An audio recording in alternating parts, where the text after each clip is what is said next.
Entre valles y montañas, entre ríos y cañas, está mi tierra dorada, entre la bruma plata. Cuántos pueblos, cuánta gente, somos todos tan diferentes. Muy buenas tardes, tengan todos ustedes feliz domingo. Esperamos que lo estén pasando bien.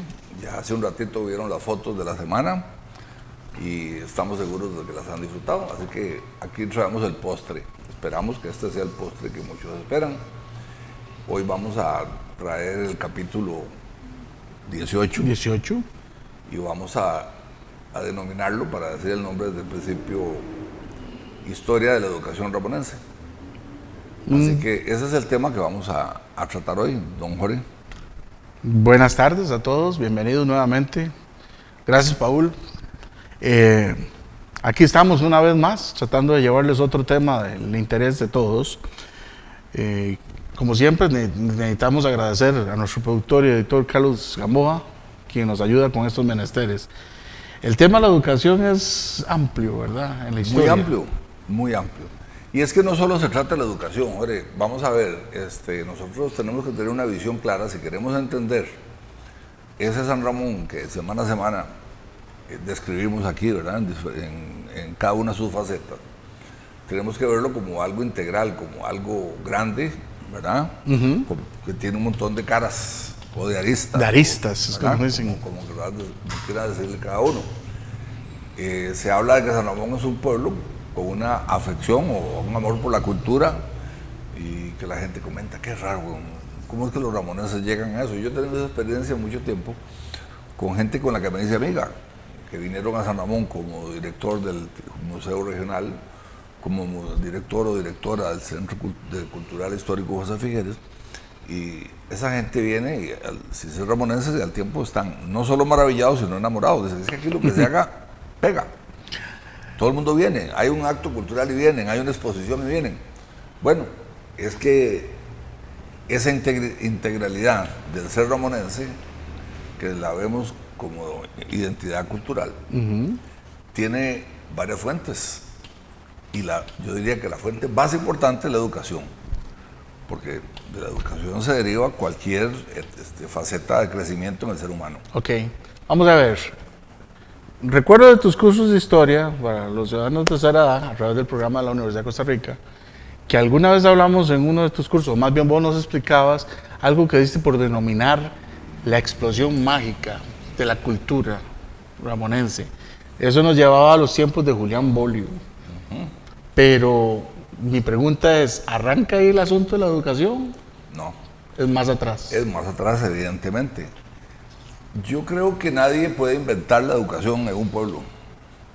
Nadie puede llegar pretendiendo, ahora que recién pasamos el 12 de octubre, ¿verdad? Recordando lo que antes veíamos como una gesta y ahora vemos como una masacre, ¿verdad? El tema de la llegada de los españoles en 1492. Pretender que los españoles, porque recuerdo que en la escuela nos decían, Jorge, que nos trajeron la cultura, que nos trajeron el idioma. Y ahora dice uno, pero ¿cómo? Si la cultura que teníamos aquí en América, los mayas, los aztecas, los incas, era una cultura infinitamente superior a la que ellos traían, ¿verdad? Primero que nada, la cultura nuestra era una cultura constructora, no era una cultura belicista ni guerrera. Entonces hay que ver lo que hacían, lo que fueron capaces de hacer los mayas y los incas, por ejemplo, en términos de los calendarios, las pirámides. Y por supuesto que teníamos un lenguaje y la cultura que había era importantísima. Entonces la colonización no trae la cultura, más al contrario, vienen a destruir la cultura.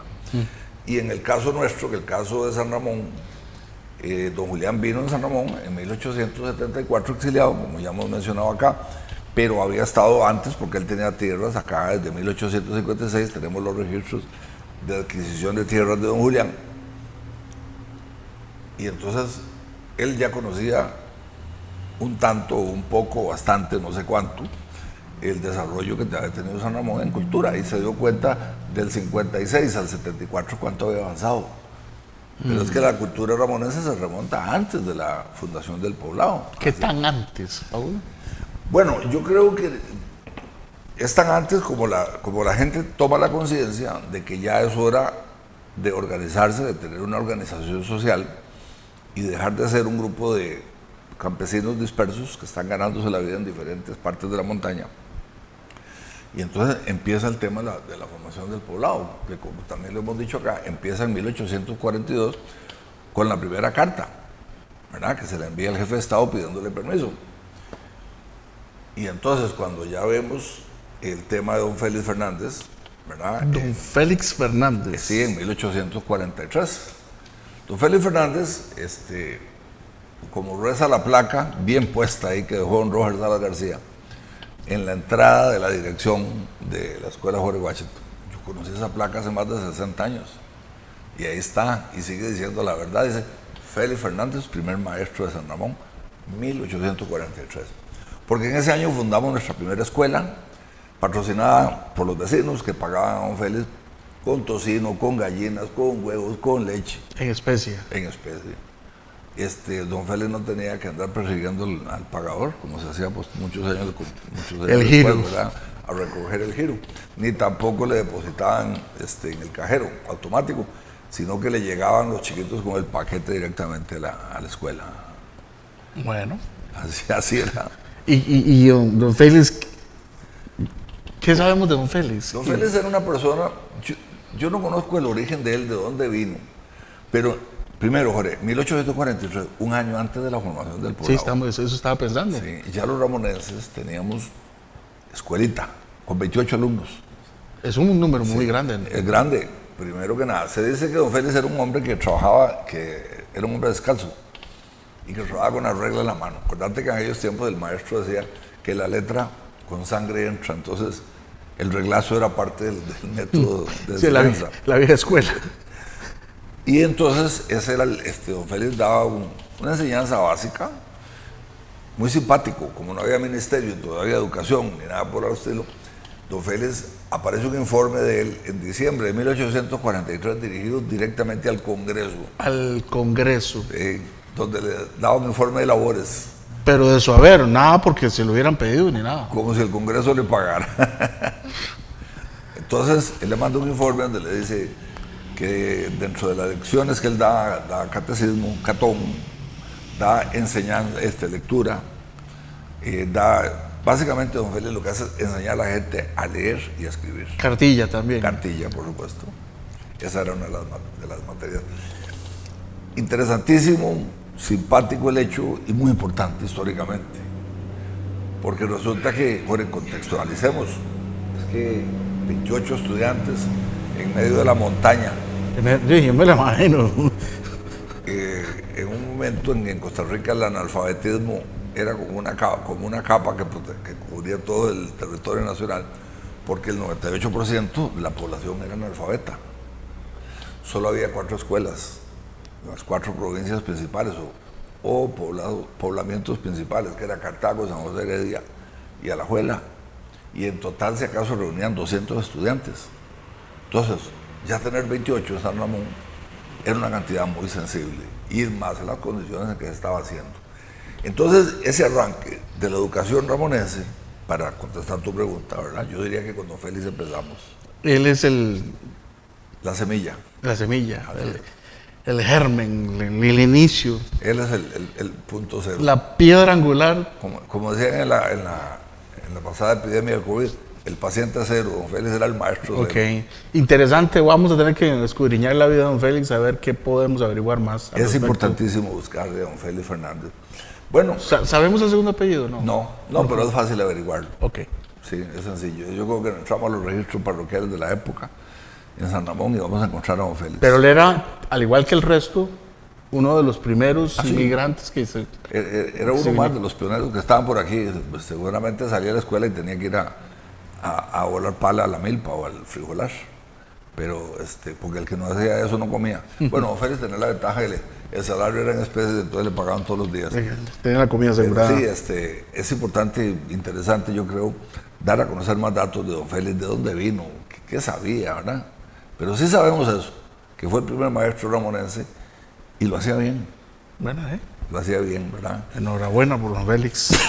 Resulta entonces, Jorge y amigos y amigas, que así es como se tiene un arranque de algo que es una actividad que se convierte en muy importante en San Ramón.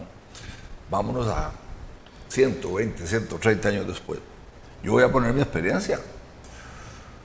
Cuando yo entré a la escuela, cuando estuve en el colegio y más adelante en la universidad, 3 cosas que hice en este pueblo, por lo menos mis primeros años de universidad fueron acá. ¿Y qué me encontraba yo en la escuela? En el pupitre de la par había un muchacho o una muchacha que venía de Juancha, que venía de Nandayure, que venía de las juntas de Avangares, siempre, de Punta Arenas, muchos porteños. Cuando llegué al colegio era igual.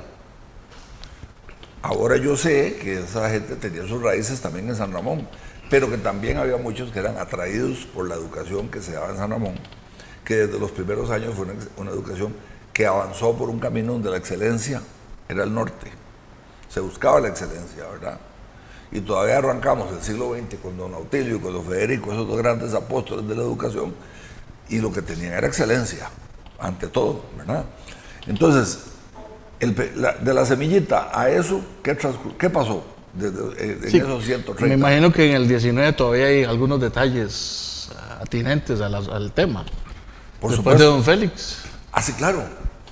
¿Qué pasa? En 1850, apenas hablemos de que San Ramón está empezando a poblarse.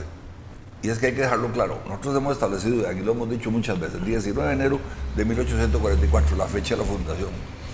No quiere decir que así como por obra de arte de magia, en una semana se llenó el centro de la ciudad de San Ramón de gente. No había centro. Seguíamos siendo una montaña.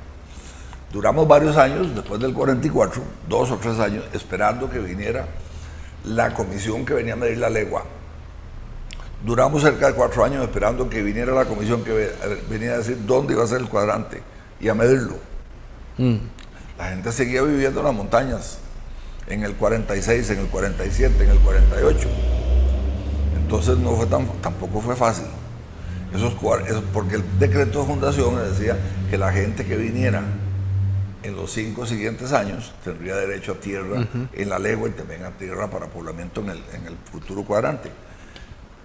Entonces quiere decir que esos primeros años fueron como un largo parto, ¿verdad? Hasta que al fin, 49, 50, ya el niño tenía forma. Entonces, vamos viendo ya que en los años del comienzo real, ¿verdad? Ya cuando empezó a germinar la semilla, empiezan a aparecer figuras, ¿verdad? Tal es el caso de don Ignacio Merino Padilla. Don Ignacio Merino. Sí, un maestro salvadoreño. Decimos, pero ¿cómo llegó don Ignacio a San Ramón en 1850, 53, por ahí? Esto estaba empezando. Ese fue lo que mencionaste así brevemente, que al que le arrancaron las barbas en las noches de Bruno. Es el mismo, ¿verdad? Don Ignacio va a ser luego jefe político, es una figura muy importante, fue de los fundadores de la biblioteca, pero estamos hablando aquí 30 años antes, ¿verdad? Cuando él vivía en San Ramón. Entonces, don Ignacio Merino es una muestra de que había un interés, y como ya hemos hablado, bueno, lo refiero al primer programa el Ramonense, que lo puede encontrar tanto aquí Yo También Soy de Mocho, como en el canal. Como en nuestro canal, El Ramonense en YouTube. San Ramón fue un proyecto, hubo una intencionalidad en su fundación.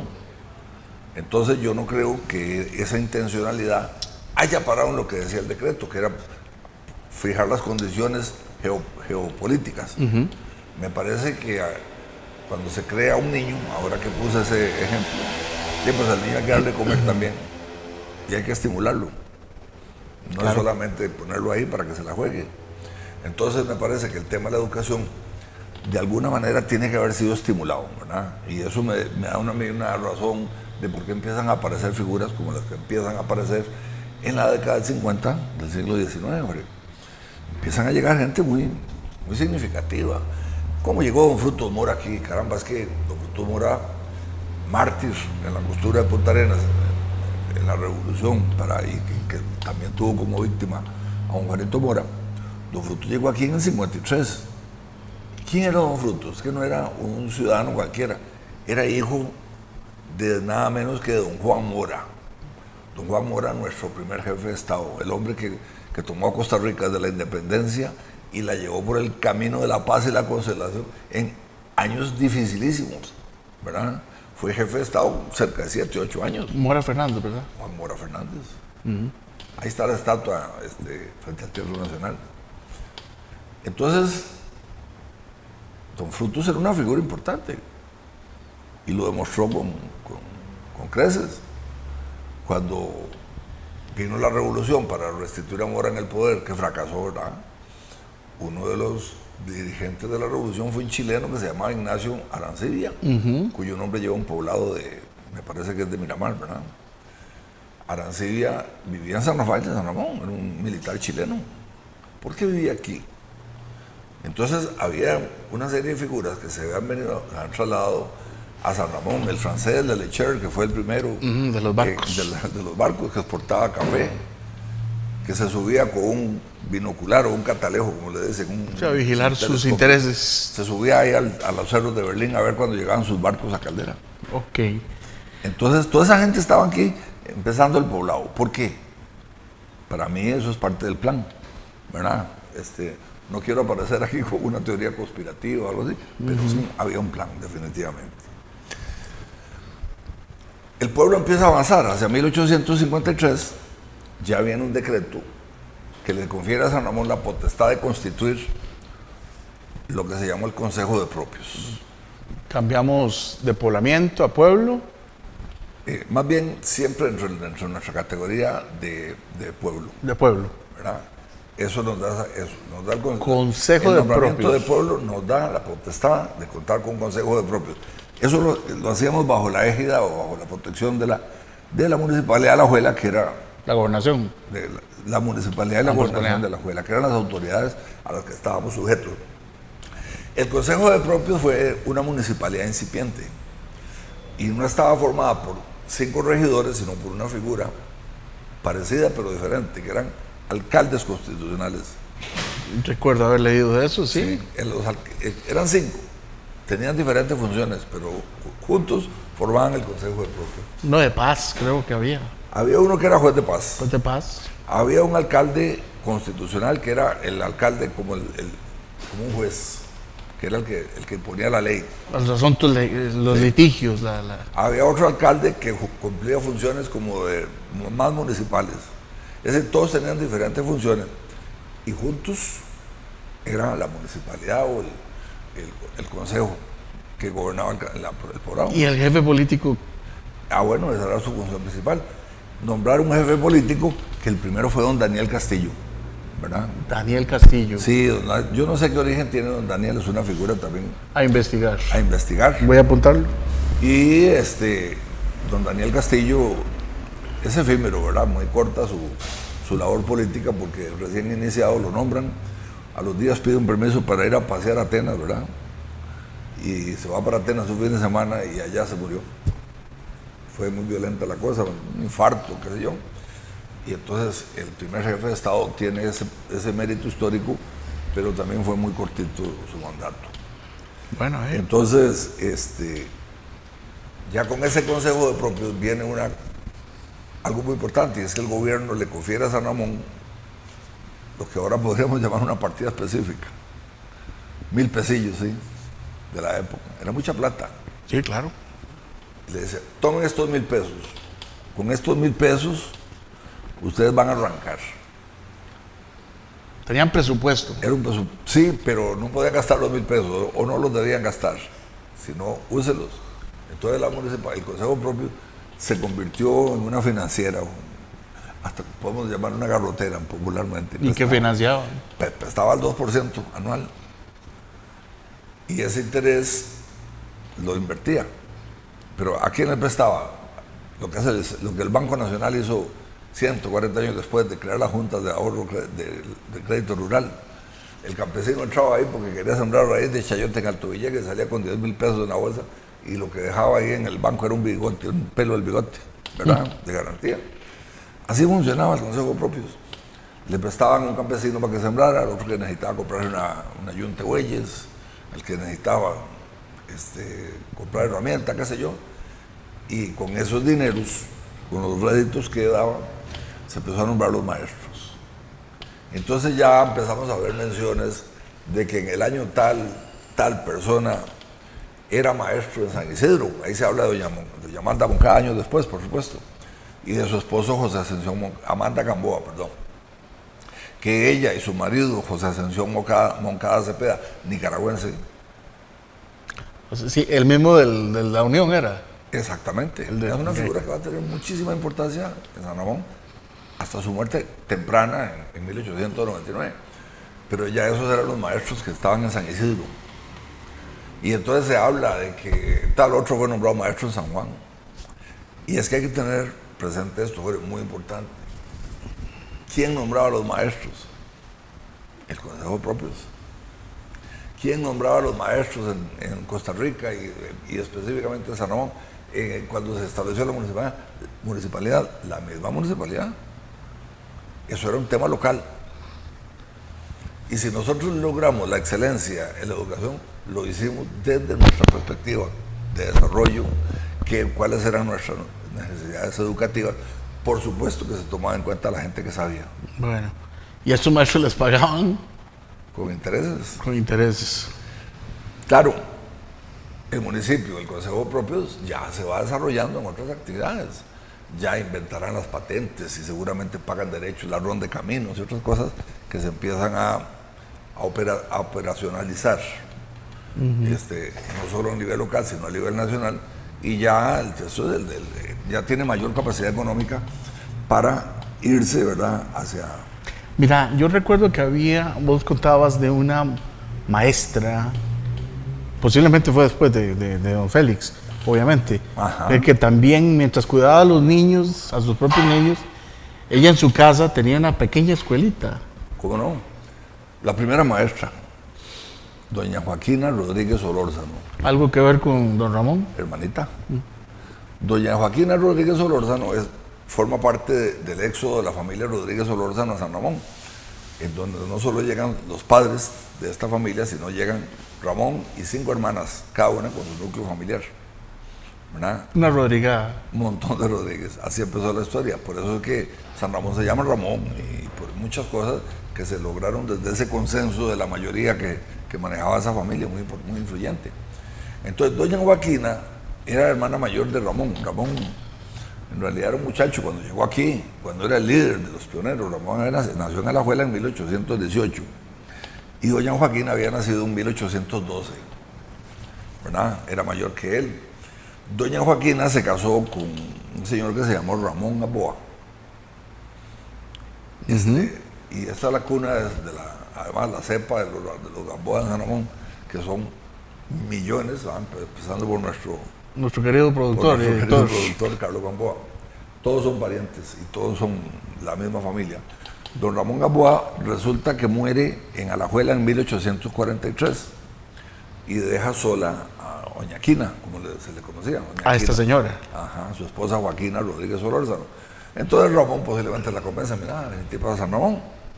Y efectivamente ella migra después de la muerte de su esposo a San Ramón, acompañada de sus 4 hijos, ¿verdad? Los 4 hijos son, el mayor era Manuel de Jesús Gamboa Rodríguez, que para poner una seña, era el abuelito de Emma Gamboa.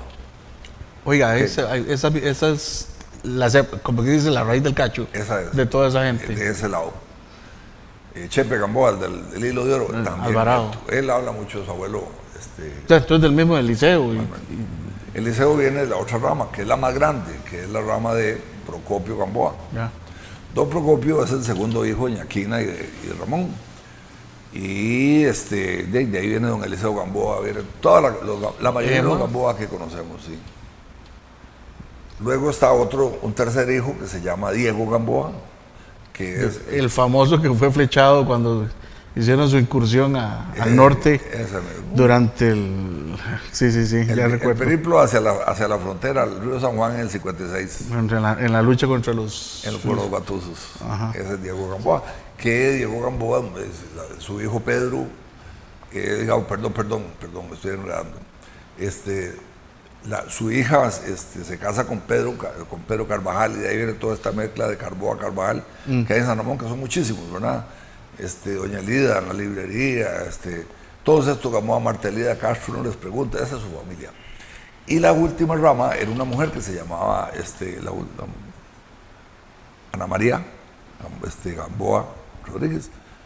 Esta es la última. Pero resulta que también en San Ramón, y esto para efectos históricos, sobre todo la gente de adulta mayores que ya conocieron la cola de esto, les cuento que aquí en San Ramón, doña Quina posteriormente tiene una hija más, ¿verdad? Que llevó sus apellidos siendo viuda, entonces se llamó Basilia Rodríguez Solórzano. Y Basilia Rodríguez Solórzano se casó con un señor que se llamó Mercedes González. Y estas eran las famosas hermanitas González que vivían y tenían una tienda ahí frente a lo que después fue el Teatro Cine Jet. Ok, en la esquina famosa esa. La esquina famosa de las González. Entonces, bueno, todo esto para hacer una reseña de quién era doña Quina, ¿verdad? Sí, y doña Quina entonces educó niños. Doña Quina tenía que vivir de algo, sobrevivir, tenía 4 hijos, 5. Y entonces ella lo que opta es por poner una escuelita en su casa también, en el año 1860. Curioso dato, Jorge, tanto la escuelita de doña Quina como la que había tenido 15 años, 16 años, 17, perdón, el maestro Félix Fernández, estaban en el mismo lugar, que es donde actualmente está el ESNA, el Acueductos y Alcantarillados, aquí en San Ramón.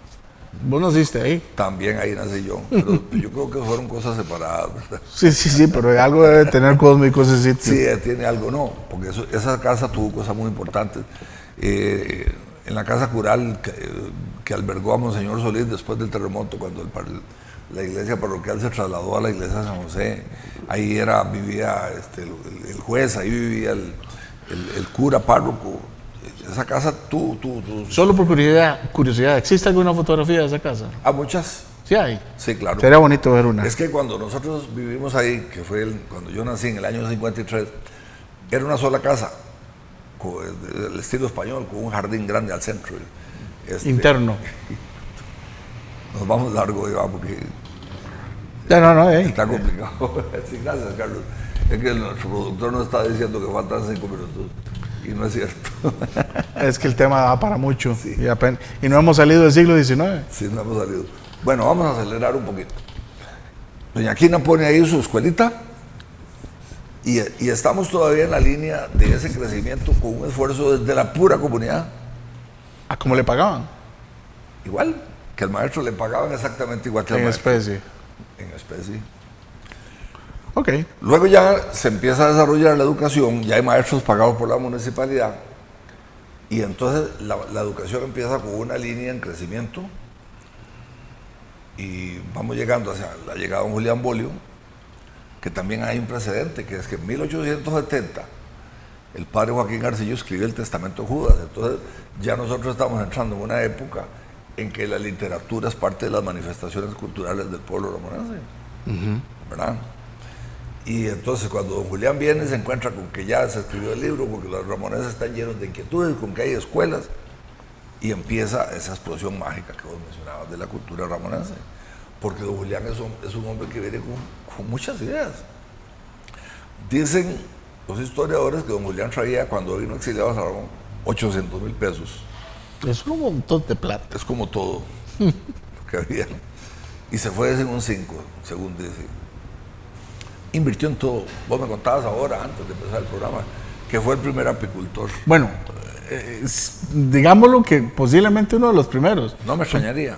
Pero encontré por ahí sí, un dato interesante, que él trajo abejas a su hacienda. Hacienda. Es que don Julián era el propietario de la hacienda Bolio. Hoy distrito Bolio, prácticamente todo el distrito.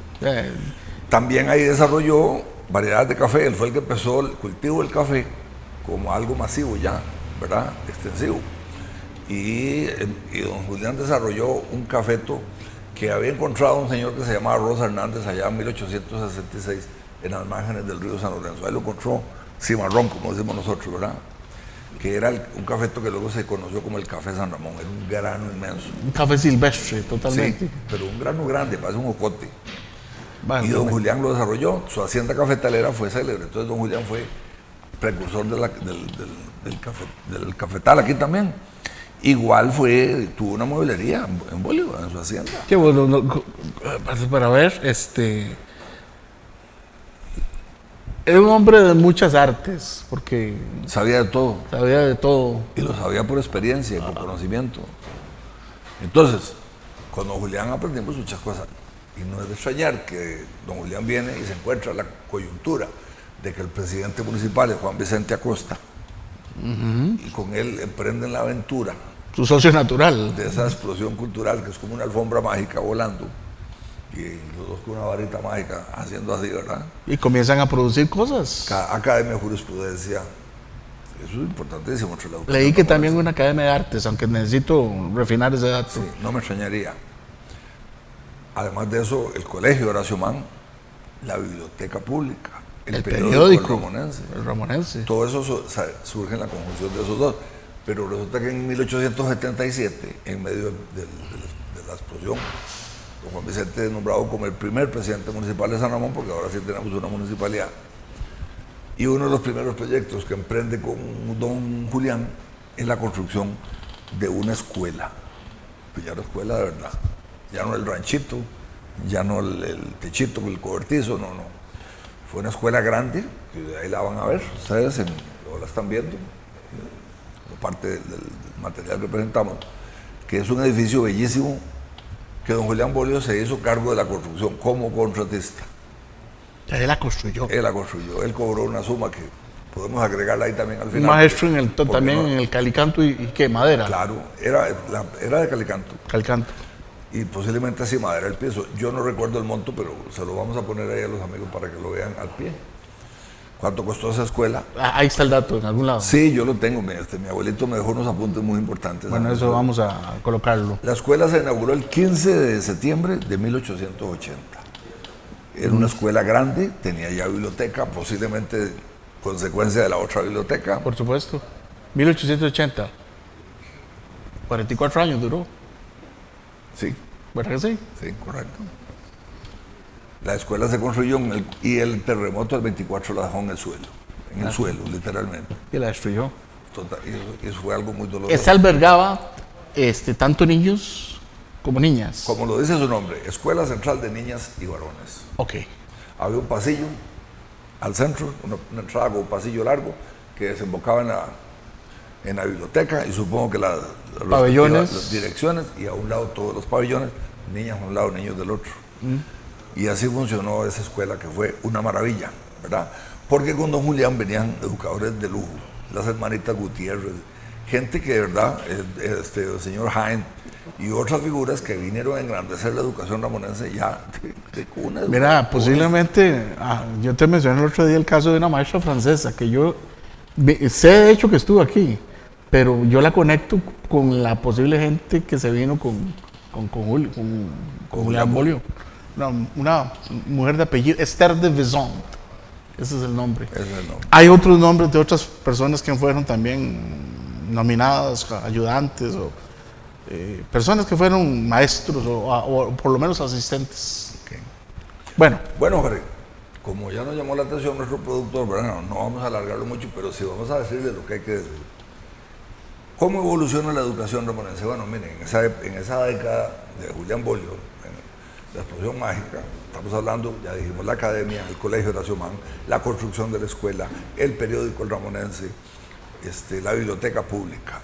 Eso es construir las bases para que, como para hacer un estadio encima y la gente se suba a brincar. Solidez. Entonces la educación ramonense se enrumba hacia el siglo XX con una fuerza inusitada.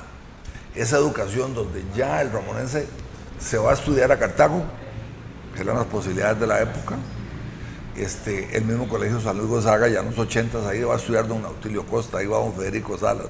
Todos los grandes maestros nuestros de esa época van a Cartago a estudiar y luego regresan. Y ya empezando el siglo XX, nosotros somos los que producimos nuestros propios educadores, porque tenemos ya realmente un recurso valiosísimo en la gestión educativa. ¿Verdad? Como decía don Pepe, ahí están los maestros filósofos, como le decía él a don Nautilio y a don Federico. Maestros realmente grandiosos, que crearon maestros grandiosos que a su vez seguían creando.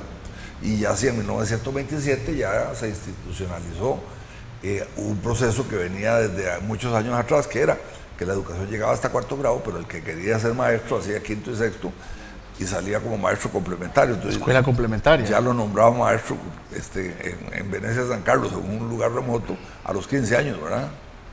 El caso de doña Zeneida Montanaro. Doña Zeneida me contaba que ella la nombraron en Venecia y cuando ella llegó la gente se asombró de ver esa niña.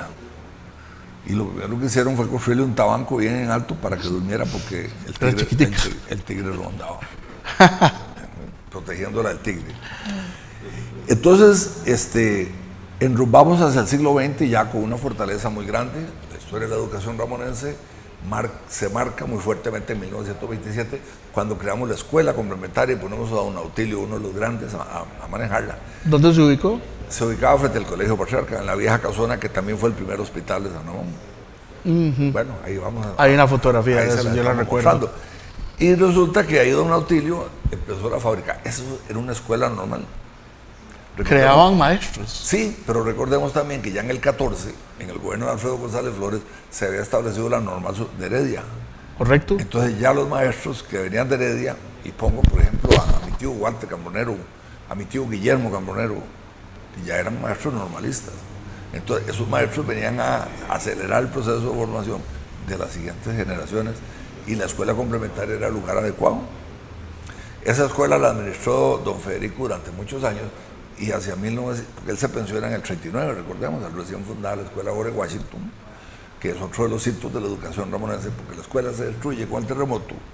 La central de niñas. La central de niños de varones, por lo que veo, estaría en la esquina que hoy ocupa la municipalidad. Ahí mismo. Esa se destruyó. Se destruyó completamente. Entonces los niños se trasladan frente a la Plaza Rafael Rodríguez, en lo que fue el Teatro Minerva, las niñas frente al Colegio Patriarca. En esa casona que mencionabas. Y en el 39 se logra inaugurar el edificio escolar más grandioso que se ha construido en este país, me parece a mí, que es la Escuela Jorge Washington, a cargo del arquitecto José María Barrantes. José María Barrantes. Que la construye gracias a una iniciativa del presidente de la Junta de Educación de San Ramón, que fue don Eliseo Gamboa en el 32, que es el que empieza y le entrega al ministro de Fomento, que es don León Cortés Castro, le entrega 15,000 pesos que habían hecho con unos turnos y la propiedad en donde hoy está la escuela. Y le dice, aquí está, hagamos la escuela. Y en el año 39, don León Cortés, siendo presidente de la República, le entrega las llaves de la escuela al diputado Eliseo Gamboa. Un círculo, se cierra. Pero un círculo de verdad, maravilloso, ¿verdad? Entonces, con la escuela Jorge Washington, pues los ramonenses tienen un avance importantísimo. El salón de actos de la escuela se convierte en el centro de las actividades culturales, intelectuales de San Ramón. ¿Sabes cómo se llama, verdad? Sí, Mocochavarría Palma. Correcto. Por supuesto. Eso me lo aprendí desde primer grado, Jorge. Y ahí se llevan a cabo conferencias veladas y un montón de actividades que la convierten en el Centro Cultural Intelectual de San Ramón. Eso es parte del proceso. ¿Cómo es que cada paso que se da suena más duro? Sí. Donde cae el zapato al suelo, ¿verdad? Y entonces, ya no solo eso, sino que en el 41, ya retirado don Autilio, se hace cargo de la escuela complementaria otro maestro recordado de San Ramón, que es el poeta Abelito, don Abel Rodríguez. Don Abelito le decíamos muchos. Don Abel Rodríguez Lobo encamina a la escuela complementaria hacia la grandiosidad, digo yo, porque ya en el año 52 tenemos una raya en la historia de San Ramón, que es cuando en el 51 se le propone a Emma Gamboa, que es la viceministra de Educación, la construcción o la inauguración en San Ramón de un colegio de secundaria, en momentos en que los colegios del país se cuentan con la mano, cabeceras de provincia, básicamente. Y doña Emma coge la idea y forman una institución en San Ramón que se llama Instituto Superior de Educación, que tiene un programa educativo de 6 años, los cuales 5 primeros es bachillerato y el 6º es maestro normalista. Prepara maestros nuevamente. Absorbe la escuela normal de don Abel. Entonces, ahí viene la preparación de maestros. Lo que pasa es que ese colegio se crea cuando alrededor no hay más colegios. Entonces, lógicamente viene a cubrir las necesidades de la región de Palmares. Se comienza a permear hacia afuera de San Ramón. Claro, y no solo a nivel de colegios, sino también cuando ya ahora en el 6º año del maestro normalista, se consiguió eso como que los ramoneses entraban al colegio, se hacían maestros y iban a trabajar, pero nadie se imaginó que que de pronto iban a llegar a la puerta guanacastecos y porteños y palmareños, todos queriendo hacerse maestros. Entonces hubo que independizar la escuela normal en el año 57. Demandó, o sea, era tanta la demanda que ya no tenía sentido un modelo de una escuela pegada al colegio, sino con vida propia, la escuela normal. Y así surge la escuela normal. Así surge la escuela normal. En el año 61, surge otra institución muy importante, que es la escuela laboratorio. En el año 61 también, al finales, y con vida oficial en el 62, el Colegio Patriarca San José. El 61, creo que sí, 61. Sí. Nada más como dato curioso, me encontré por ahí un artículo, tal vez se lo vamos a enseñar. En el año 23, el Congreso discutía la posibilidad de abrir un colegio, señoritas, en San Ramón, administrado por religiosas. No tuvo un buen curso por el asunto de la educación laica, ¿verdad? Pero sí se dio ese episodio en el año 23. El sueño siguió latente, sí, porque en el 61 es un grupo ramonense los que toman esa idea con fuerza. Recuerdo entre ellos a un Pilar Hidalgo, por ejemplo, y otros más. Y al fin cogen la joya que teníamos, que era la iglesia de San José, y se lo entregan a un colegio nuevo, regentado por religiosas. Y finalmente, Jorge, que es la raya suprema, diría yo, en todo este proceso, en el año 1967 se inicia una pelea por una sede universitaria en San Ramón, gracias a la iniciativa del grandioso, porque eso lo mete en nuestra historia con mucha fuerza, don Arnulfo Carmona Benavides, que vino con la idea, siendo diputado de oposición, convenció a la municipalidad de donar el viejo Palacio Municipal a la Universidad de Costa Rica, consiguió una partida de 600,000 pesos nomás, 2 millones para comprar la finca, y luego 600,000 pesos para formar la biblioteca. Todo eso se le debe a Arnulfo Carmona Benavides. Y tenemos la Universidad de Costa Rica en San Ramón. Me parece que eso sigue dándole esa connotación a San Ramón de un centro educativo hacia una región inmensa, ¿verdad? Con muchos cantones y de otras provincias que vienen a buscar la educación a San Ramón. Hasta el momento, eso es someramente una historia de la educación ramonense. Nada más para recapitular eso. Entonces, lo que se llamó como la sede regional de la Universidad de Costa Rica, eso se abre ¿qué? En abril del año 68. 68. Y ahí vamos a ver la foto de...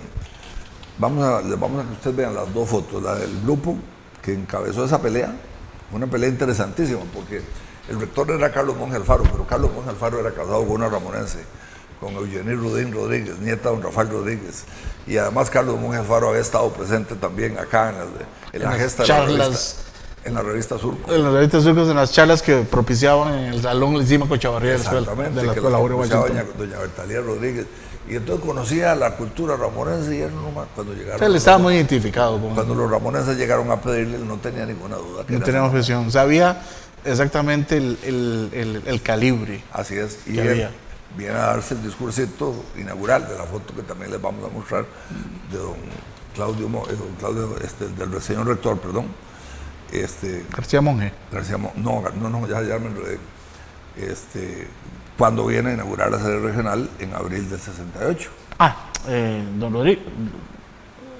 A mí también se me fue el nombre. Bueno, pero en fin, ahí les va a aparecer. Sí, estos deslices mentales se valen de vez en cuando, tenemos tanto de qué hablar.